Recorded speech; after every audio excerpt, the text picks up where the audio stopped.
सालों पहले चांदनगढ़ के पास एक जंगल था।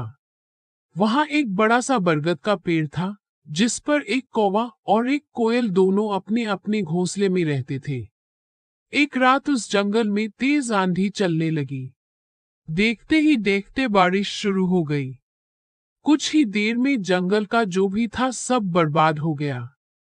अगले दिन कौवे और कोयल को अपनी भूख मिटाने के लिए कुछ भी नहीं मिला।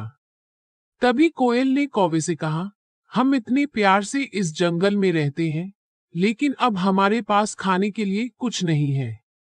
तो क्यों न जब मैं अंडा दूं, तो तुम उसे खाकर अपनी भूख मिटाना, और जब तुम अंडा दोगे तो उसे खाकर मैं अपनी भूख मिटा लूंगी।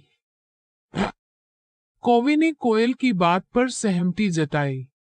संयोग से सबसे पहले कौवे ने अंडा दिया और कोयल ने उसे खाकर अपनी भूख मिटा ली। फिर कोयल ने अंडा दिया। कौवा जैसे ही कोयल का अंडा खाने लगा तो कोयल ने उसे रोक दिया। कोयल ने कहा, तुम्हारी चोंच साफ नहीं है, तुम इसे धोकर आओ, फिर अंडा खाना। भागकर कौवा नदी के किनारे गया।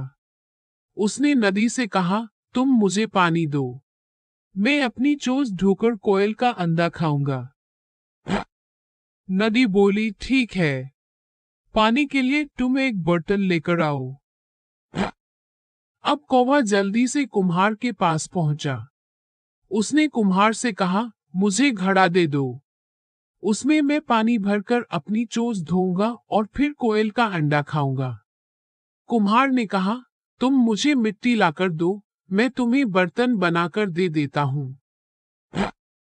ये सुनते ही कौवा धरती माँ से मिट्टी मांगने लगा। वो बोला, माँ मुझे मिट्टी दे दो, उससे मैं बर्तन बनवाऊंगा और उस बर्तन में पानी भरकर अपनी चोंच साफ करूंगा। फिर अपनी भूख मिटाने के लिए कोयल का अंडा खाऊंगा। धरती माँ बोली, मैं मिट्टी दे दूंगी, लेकिन तुम्हें खुरपी लानी होगी, उसी से खोदकर मिट्टी निकलेगी।